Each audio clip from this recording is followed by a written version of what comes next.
एक जानलेवा एग्जाम, खूनी डीमंस और एक नया demon slayer. Hey guys, welcome back to our NCK reaction channel. और अब वक्त आ गया है हमारे डीमन स्लेयर के एपिसोड नंबर 5 और एपिसोड नंबर 6 का। मंथ्स ऑफ ब्रूटल ट्रेनिंग के बाद तांजीरो आ चुका है फाइनल सिलेक्शन के लिए।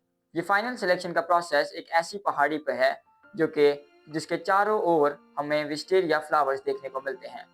इनकी खास बात यह है कि जितने भी डीमंस हैं वो इनसे नफरत करते हैं। इसी वजह से इस पूरे एरिया में वो कई डीमंस कैद हैं और इन्हीं विस्टेरिया फ्लावर्स के रहते वो यहाँ से बाहर नहीं निकल सकते। यहाँ पे मौजूद डीमंस वो हैं जिनको कई सालों पहले या पहले कई डीमन स्लेयर्स ने पुराने डीमन स्लेयर्स ने पकड़कर कैद किया है। अब फाइनल सिलेक्शन का टेस्ट ये है कि तमाम कैंडिडेट्स को इस जगह में इन डीमंस के साथ 7 दिन सरवाइव करना है। क्या तांजीरो और बाकी लोग ये सिलेक्शन पार कर पाएंगे? जैसे ही तांजीरो जंगल में एंटर करता है, उसका सामना एक ऐसे डीमन से होता है जिसे देखकर उसके दिल की धड़कन तेज हो जाती है। वो उससे उसकी कोई सारी मूवमेंट्स वहाँ पर फ्रीज हो जाती हैं और वो हिचकिचाता है, क्योंकि वो डीमन कोई मामूली डीमन नहीं, वो डीमन है हैंड डीमन, जो कि सिर्फ ताकत में उससे ज़्यादा नहीं बल्कि खौफनाक भी है। उसकी खास बात यह है कि उसका सिर्फ एक ही मिशन है, जितने भी उरुकुदाकी के स्टूडेंट्स हैं उन सबको मारना और उन सबको खाना। उसकी वजह यह है कि कई साल पहले मास्टर उरुकुदाकी ने ही इस डीमन को यहाँ पर कैद किया था। अपने आप को संभालने के बाद तांजीरो उस डीमन पर हमला करने के लिए आगे बढ़ता है। वो उस पर मल्टीपल वार करता है, लेकिन उसे कुछ खास चोट नहीं पहुंचती। साथ ही तांजीरो ये समझ जाता है कि अगर उसे इस डीमन को हराना है तो उसे अपनी ट्रेनिंग को मुकम्मल तौर पर याद करते हुए अपनी वाटर ब्रीदिंग टेक्निक का इस्तेमाल करना होगा। और उसी के साथ वो अपने special attack water surface slash से एक ही वार में इस डीमन को हरा देता है। अपने आखिरी वक्तों में ये डीमन उस टाइम को याद करता है जब ये भी कभी एक इंसान था। इसका एक छोटा भाई था जो इसकी मेमोरीज में इसे याद आता है। इसे मरता देख जब ये ख़त्म हो रहा था तो तांजीरो वहाँ आता है और इसके हाथ पर अपना हाथ रखता है, जिससे कि इसे ऐसा एहसास होता है कि इसके भाई ने इसे पकड़ा हो। तांजीरो की ये नरम दिली हमें दोबारा याद आती है और हमें पता चलता है कि तांजीरो अपने दुश्मनों के पीछे का दर्द भी समझता है। इसको हराने के बाद तांजीरो कुछ और डीमंस को हराता है। वो उनसे एक सवाल पूछता है कि क्या तुम एक डीमन को इंसान बनाने का कोई तरीका जानते हो? लेकिन वो ऐसे हैं कि इसकी बात को सुनते तक नहीं और इस पर हमला कर देते हैं। इसे मजबूरन उनको वहीं पर मौके पर मारना पड़ता है। किसी तरह से यही सब करते हुए 7 दिन गुजर जाते हैं और फाइनल सिलेक्शन के एंड पर बचते हैं 4 लोग, जिनमें से एक तो तांजीरो है, 2 और लड़के हैं और 1 लड़की है। यहाँ पर इन्हें इनके साथी मिलते हैं जो कि इन्हें इनके मिशंस के बारे में बताएंगे, जिनमें तीनों को तो कौवा मिलता है बल्कि एक लड़के को एक चिड़िया मिलती है।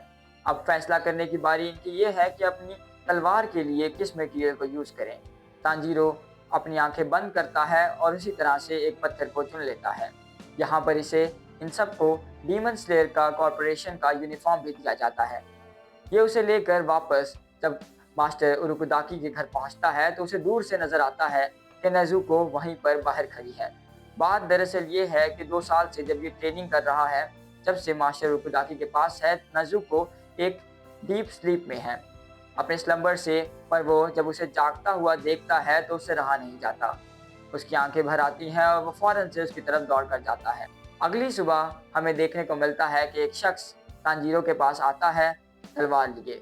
तांजीरो की वो तलवार तैयार है और उस शख्स को लगता है कि उस तलवार का रंग लाल होगा। उसे ऐसा इसलिए लगता है क्योंकि तांजीरो के बाल भी लाल हैं और इसे वो एक खुशकिस्मती की अलामत बताता है। लेकिन होता कुछ ऐसे है कि जैसे ही तांजीरो उस तलवार को निकालता है, उस तलवार का रंग बिल्कुल ब्लैक होता है। तांजीरो ये देखकर उससे पूछता है, मास्टर से पूछता है कि क्या ये अच्छा है या बुरा? तो मास्टर उसे कहते हैं कि ये इतना रेयर है कि इसके अच्छा या बुरा होने के बारे में कुछ कहा नहीं जा सकता। इसी के साथ वही कौवा जो उसे फाइनल सिलेक्शन में मिला था वहाँ आता है और उसे बताता है उसके पहले असली मिशन के बारे में। इस मिशन में उसे एक गाँव में जाना है जहाँ पर रोज लड़कियाँ गायब हो रही हैं। उसे वहाँ जाकर ना सिर्फ इस मिस्ट्री को सॉल्व करना है बल्कि उसे अपनी जितनी भी टेक्निक्स उसने सीखी हैं उन सबको प्रॉपरली मास्टर कर कर इस्तेमाल करना है। वहाँ पहुँचते ही उसका सामना किसी नॉर्मल डीमन से नहीं होता, उसका सामना होता है एक स्वॉर्म डीमन से, जो कि शैडोज में रहता है। ना सिर्फ ये, इसकी खास बात ये है कि अपने शिकार को भी ये उन्हीं शैडोज में अपने साथ खींच लेता है।